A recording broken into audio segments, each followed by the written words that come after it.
អត់ញ័រឡើយដើរអត់ញ័រទេបងប្អូនឥឡូវនេះដើរលេងញ័រហើយបដូរពីក្មេងស្រីដែលខ្វិនដេកលើក្រែរកតែក្តីសង្ឃឹមគ្មានឥឡូវបែរទៅជាដើរជើងគ្មានញ័រឲ្យសូម្បីតែបន្តិចបាទហើយបើនិយាយពីសម្រស់ក្មួយស្រីបដូរពីខ្វិនមកឈរបាននេះសម្រស់បងប្អូនស្អាតណាស់ណែឃើញទេបាទស្អាតអត់ចាញ់លោកគេយុធីឆ្អិនទេបាទអូច្រឡំស្អាតចាញ់ម្ដងកំសួរនេះយេញញឹមស្រស់រហូតបងប្អូនអើយបដូរពីខ្វិនពីក្មេងស្រីដែលខ្វិនដេកលើក្រែរកតែក្តីសង្ឃឹមគ្មាននៅឆាកជីវិតណាឥឡូវបានមកជួបក្រុមហ៊ុន TGN នេះលោកគេយុ TGN នេះបាទលោកគេយុហេណាលៀងបាទម្ដាមកំសួរនេះគាត់ជួយពួកក្មួយស្រីបដូរពីខ្វិនមកអាចដើរបាននេះជាឆាកជីវិតថ្មីរបស់បាទក្មួយស្រីហើយបាទបងប្អូនឥឡូវមកដឹងពីការវិវត្តរបស់ក្មួយស្រីក្មួយប្រុសដែលពិការហើយត្រូវបានលោកគេយុហេណាលៀងឬជាម្ដាមកំសួរគាត់ជួយទៅព្យាបាលនាំទៅព្យាបាលជាច្រើនលើកបាទលើកនេះលើកទីម៉ានណាលោកគេយុបាទទី8ហើយតាមយើងមើលឃើញចាក់ស្ដែងក្មួយស្រីឥឡូវគាត់និយាយឈរនឹងជាងមុនហើយដើររៀងនឹងជាងមុនបាទហើយការនិយាយគាត់អាចច្បាស់ជាងមុនដែរបាទហើយសួរតាមឪពុកម្ដាយគាត់ទៅនៅផ្ទះគឺឃើញថាអាចកាន់សភៅកាន់ប៊ិចអីទៅសេបានភាសាច្រើននិយាយទៅគឺក្មួយស្រីយើងសង្ឃឹម 100% ហើយគាត់ថាយើងត្រូវការពេលវេលាបន្តទៀតតែ 100% យើងនឹងអាជីហើយតម្លៃក្មួយប្រុសបាទគឺមកគាត់អាចយើងត្រង់ជាងមុនព្រោះថាមិនត 100% តែថាអាចថាត្រង់ជាងមុនបាត់ជាងគាត់ឈររៀងត្រង់ជាងមុនប៉ុន្តែថាក្មួយប្រុសគាត់ថាឲ្យសង្ឃឹមថា 100% ដូចជាមិនទេដោយសារតែគាត់នេះស្ពតសាច់ដុំអស់ហើយណាមើលឃើញគាត់ទូអញ្ចឹងតែអាយុគាត់រៀងច្រើនដែរ15ចូល16ហើយអញ្ចឹងរៀងអាចថាមិនសង្ឃឹមទេប៉ុន្តែព្យាយាមឲ្យអត្ថភាពតាមដែលលោកគ្រូលោកអាចជួយបានតាមចាក់ស្ដែងតែក្មួយស្រីគឺសង្ឃឹមខ្ពស់តែម្ដងជាពិសេសនេះគឺគាត់ដូចជានឹងដោជាងមុនបាទបើអូនស្រីឲ្យវិវត្តនឹងច្រើនដែរបងព្រោះអីអូនស្រីកាលមុនគាត់ទៅជាជើងគាត់នេះដើរពីមុនគាត់រៀងជើងអឺតពេលលោតដល់ពេលឥឡូវនេះអូនដើរបាត់ជើងពេញហើយមានកម្លាំងជាងមុនទៀតអញ្ចឹងហ៎បាទអូចឹងយើងកាន់តែសង្ឃឹមទៅបាទហើយនឹងសម្លេងរបស់គាត់និយាយច្បាស់ជាងមុនមានកម្លាំងជាងមុន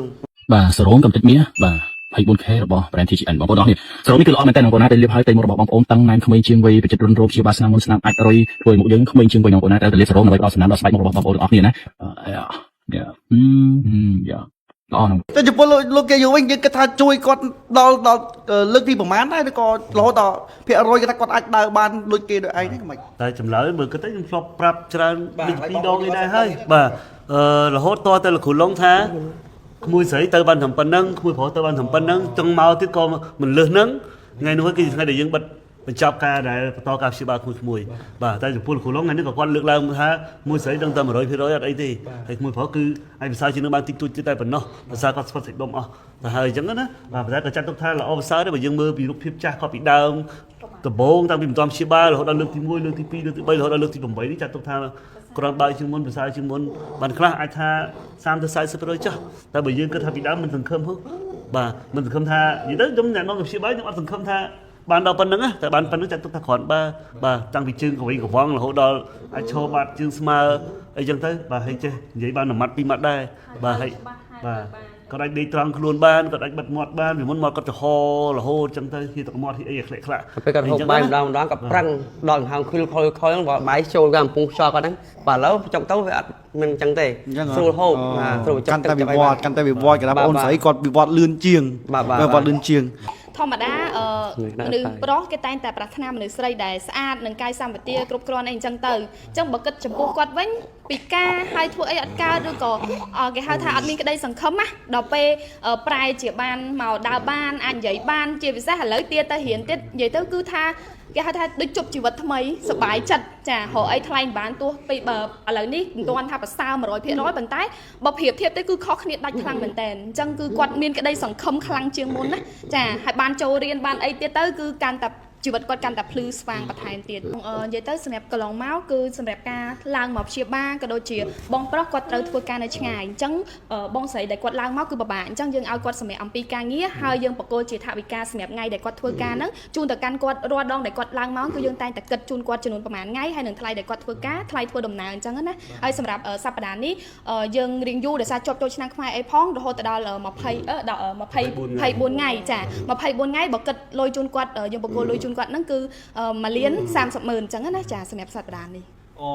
អញ្ចឹងមកថាក្រុមហ៊ុន TGN មិនត្រឹមតែជួយឲ្យទៅព្យាបាលជូនទៅព្យាបាលទៅវិញទៅមកទេជួយថវិកាប្រចាំថ្ងៃទេនិយាយទៅគឺមិនឲ្យម៉ាក់ប៉ាអស់លុយ1រៀលបណ្ដោយ bà ដឹងថាកូនយកទៅព្យាបាលដឹងថាជាវិវត្តជាបន្តិចម្ដងហើយរឿងថាការអត់ឲ្យខ្វល់ទៀតគឺបាទលោកគេយុហេណាលៀងដូចជាម្ដាយសំសួរដែល COTN គាត់រ៉ាប់រងគ្រប់បែបយ៉ាងទាំងអស់ហ្មង ពីដំបូងខ្ញុំអរគុណដល់លោកគ្រូឡុងដែលគាត់ខំមើលកូនខ្ញុំឲ្យពីលទ្ធភាពអស់ពីទឹកចិត្តគាត់គឺថាអស់ពីបេះដូងគាត់ដែលគាត់ជួយខ្មែរដូចគ្នាអញ្ចឹងខ្ញុំអរគុណមានតែម្រាមដៃ10អរគុណលោកគ្រូឡុងហើយខ្ញុំក៏អរគុណដែលអាយដាមស៊ុំកំជាតិដែលគាត់ណែនាំទៅឲ្យហ៊ុនជាតិដែលណែនាំឲ្យខ្ញុំយកកូនទៅព្យាបាលហ្នឹងខ្ញុំមានតែម្រាមដៃ10សូមឲ្យលោកពូឬមួយក៏លោកអាយដាមមកមានសុខភាពល្អនៅណែឆ្នាំថ្មីនេះសូមឲ្យបងរស់ស៊ីមានបានទាំងអស់គ្នាបើសិនជាខ្ញុំនិយាយខុសហើយមិនកុំប្រកែកកាន់ឲ្យដែរចាស់ក្រុមហ៊ុន TGN នេះខ្ញុំសូមឲ្យចាហើយសូមឲ្យអ្នកដែលជួយគ្រប់គ្រងគាត់នេះសូមជួយឲ្យច្រើនមានពេលឲ្យច្រើនជួយគាត់យកលុយនេះគឺជួយសប្បុរសជនជួយសប្បុរសធម៌ហើយរូបរាងគាត់ស្អាតទឹកចិត្តគាត់ក៏ស្អាតសូមបងប្អូនជួយគ្រប់គ្រងគាត់ឲ្យខ្លាំងព្រោះអីគាត់យកលុយនេះមកជួយអ្នកខ្វះខាតពិតប្រាកដមែនចាខ្ញុំមានតែម្រាមដៃ10សូមឲ្យឆ្នាំថ្មីឲ្យបងរស់ស៊ីមានបានតិចជុំទាំងអស់គ្នារីកដុះដាលដូចផ្សិតអញ្ចឹងឲ្យរស់ស៊ីមានបានទាំងអស់គ្នាអញ្ចឹងណាបង បាទអរគុណច្រើនណាស់បងប្អូនបានលឺហើយបងប្អូនក៏បានដឹងហើយពីសកម្មភាពដែលក្រុមហ៊ុន TGN ជួយសប្បុរសធម៌ដល់បងប្អូនយើងដែលគាត់ក្រីក្រខ្សត់លំបាកឬក៏មានទុក្ខលំបាកគឺក្រុមហ៊ុន TGN តែងតែជួយដល់បងប្អូនយើងអញ្ចឹងបងប្អូនគ្រប់គ្រងទិញផលិតផល TGN បងប្អូនបានទាំងស្បែកមុខស្អាតរាងកាយស្អាតហើយបងប្អូនរួមចំណែកក្នុងការជួយដល់សង្គមជួយដល់បងប្អូនអ្នកក្រីក្រទៀតបាទអញ្ចឹងអរគុណច្រើននេះជាការវិវត្តគឺជាការអាប់ដេតនៅលម្អិតនៅព័ត៌មានដែលពាក់ព័ន្ធនឹងបងប្អូនស្រីបងប្អូនប្រុសគាត់ព្យាបាលលើកទី8ហើយគាត់វិវត្តដល់ណាអញ្ចឹងបងប្អូនបានដឹងហើយបាទសូមអរគុណ អូខេបងប្អូនអ្នកគ្នាគេសួរខ្ញុំឆំខ្លាំងមែនតើថាធ្វើមិនស្បែកមកបងខ្ញុំសភ្លឺមកអាឡងអីចឹងណាបងប្អូនអត់មានអាកំបាំងអីច្រើនទេគឺខ្ញុំតែងតែប្រើជាមួយនឹងចាលេយក TGN សម្រាប់លេយក TGN នេះគឺល្អខ្លាំងមែនតើសម្រាប់បងប្អូនដែលគាត់មានបញ្ហាមុខមុនមុខស្នាមមុខជួមមុខងាយរលាក់ស៊ីអីក៏ប្រើបានដែរហើយអ្វីដែលសំខាន់ឥឡូវគេមាន packaging ថ្មីហើយបងប្អូនចាំជាមួយនឹង logo គាត់មាននេះស្អាតខ្លាំងមែនតើហ្មងណាបងប្អូនចាចឹងយប់ឡើងយើងគ្រាន់តែលាបតិចតិចនៅលើផ្ទៃមុខរបស់យើងទេបងប្អូនចាគឺទទួលបានស្បែកមុខរបស់យើងសភ្លឺមកអាឡងតែម្ដងសម្រាប់បងប្អូនដែលគាត់ចង់បានស្បែកមុខសភ្លឺអាឡងហើយតម្លៃសមរម្យកុំភ្លេចប្រើជាមួយនឹងលេយក TGN អ្នកនរគ្នាណា